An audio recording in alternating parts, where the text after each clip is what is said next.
Barbara had a near-death experience during childbirth due to complications. She lost a large amount of blood, which led to serious issues, including cardiac arrest, surgeries, and dialysis. When she woke up, she couldn't remember anything, but gradually began to recover her memory. She remembers seeing herself in a place that felt strange by earthly standards, and there she felt a strong connection to life after death. After all, what could explain that place, those people, and the depth of that whole experience?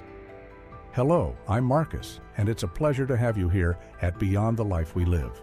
I hope you feel at home and absorb the lesson from the story we're about to share. By the way, leave a like and subscribe to the channel, as it's very important to us and helps bring more impactful stories to you.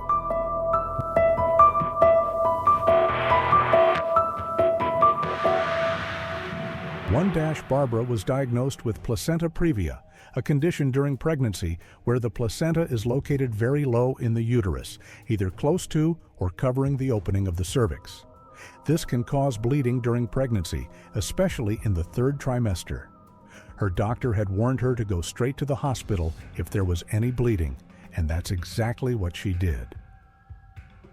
When the bleeding started, she didn't waste any time and went straight to the hospital. Once there, she began losing blood rapidly. She passed out and only remembers being placed on a stretcher. After that, she didn't remember anything until waking up in the operating room, where she felt pain and quickly passed out again. What had happened was that Barbara had lost so much blood that it caused serious complications, including cardiac arrest. She had to be resuscitated and spent 2 weeks in a medically induced coma due to 2 surgeries required to stop the bleeding. On top of that, her kidneys failed, and she had to undergo dialysis during a hospital stay that lasted about 3 months. When she finally woke up, Barbara couldn't remember anything, not even that she was pregnant or who her children were. Her mind was blank, and her husband had to show her photos and tell her about her life to help her gradually recover her memory. It was a slow and difficult process, but her memory gradually started coming back as she received visits and interacted with her family. After her recovery, Barbara no longer needed dialysis, and her health improved significantly, even beyond the doctor's expectations. That's when the memories of what happened during the ordeal started to resurface. She remembers seeing herself in a strange place, initially dark and empty, and wondering if she was dead. When she asked herself that question, the space around her began to light up, and she saw figures dressed in white, though she couldn't clearly see their faces.